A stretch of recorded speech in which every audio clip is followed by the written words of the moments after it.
Isley, what's on your mind?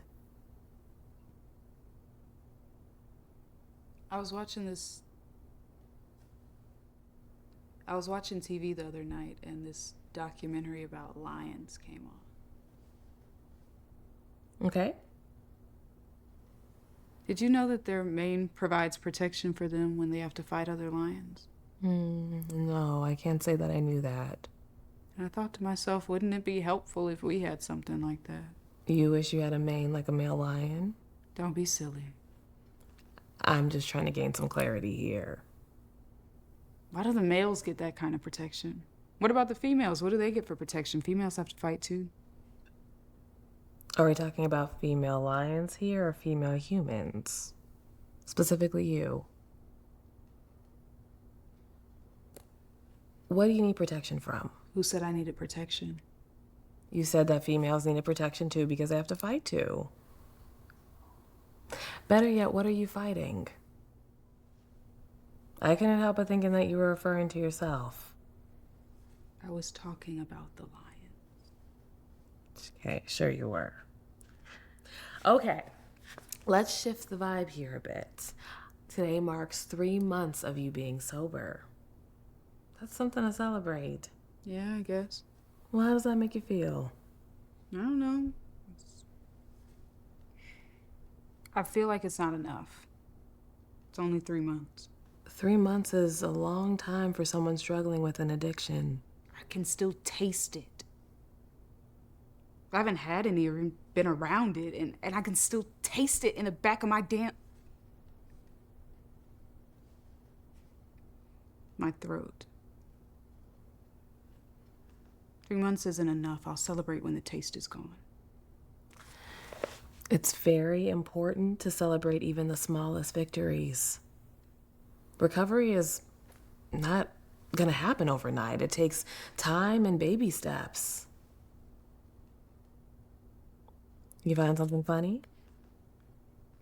Just realizing my longest and strongest relationship over the past few years has been with a bottle. Speaking of relationship, how are things going with your mother? I don't have a mother. Okay. How about things with your father? Good. What's good about it? I don't know. What do you want me to say? It's good.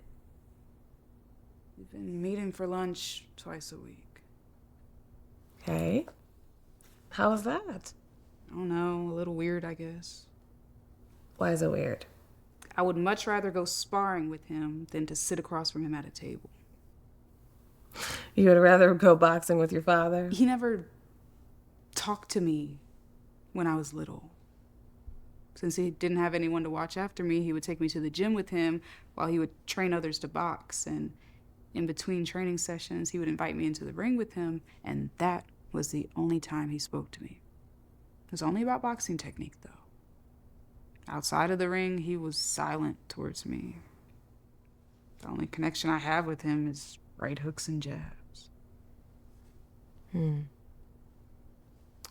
It's weird because you both don't know how to talk to one another. But he stayed. I'm sorry? When she left, he stayed.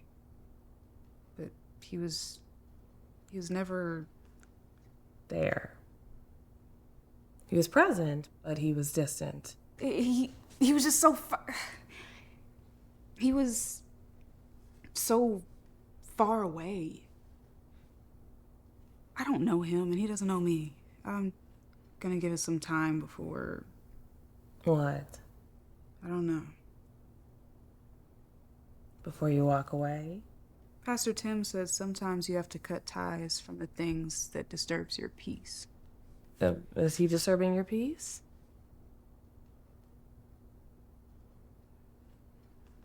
So you've been going to church? Yeah, every Sunday. Okay, and how is that? Not that bad. I guess once you get past all the fake, fault-finding, hypocritical saints who are probably doing everything they accuse you of, you can actually listen and focus on the word. Pastor Tim is pretty good. He talks a lot about redemption. He spoke one Sunday and he said, "Not even our deepest flaws can keep us from being redeemed." It seems like the sermon of redemption had a lasting impression on you. That's what made me try Try? to sober up and change. I mean, if God is anything like he describes him to be, then it's got to be worth a try, right? Well, it seems like church has been very helpful on this journey. Yeah, I guess. Although it's been kind of awkward since Travis and... Oh, wait, what about Travis? Isley? What about Travis? Travis is no longer relevant. Okay, and how do you feel about that? It's not that deep anyway. That was not the impression that I was under. Well, you were wrong. Did he walk away or did you? You turning this around on me? A part of therapy is learning to understand oneself. And you do have a history of walking away. I don't have a history of walking away. No? No. Your mother. When she tried to make amends, instead of staying and working it out, you walked away. She's a deadbeat. She doesn't deserve whatever it is she wants. And Javi? Javi wasn't good for my sobriety. Maybe. But things got difficult between the two of you and you walked away. Javi left me. Is that what you think? It's not what I think, it's what happened.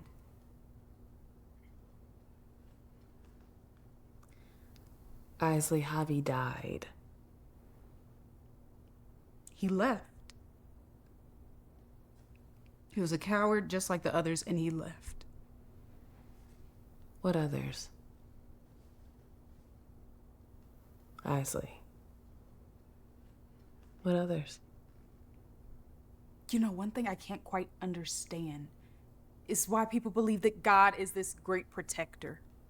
If he was such a great protector, why won't he protect children from their mothers and fathers walking out on them, Why doesn't he protect us from screwed up people whose only purpose is to cause harm? Why does he make it so fucking hard for good people to survive and make it easy for the shitty ones to thrive? Then people want to judge me for my taste for alcohol. I've come around a lot to the idea of God, but as far as I can see, he's never done a good job in protecting me. I've done what I needed to do to look out for me, because no one's gonna look out for me the way I'm gonna look out for me. And there it is. You want protection from rejection and abandonment.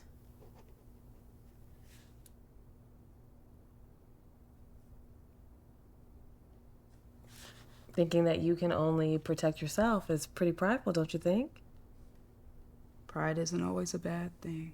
It is if it's pushing you to walk away from everyone that really cares about you. Would it be so bad? I've been alone before. I can do it again. Is that what you want? To be alone? Maybe. That and tequila.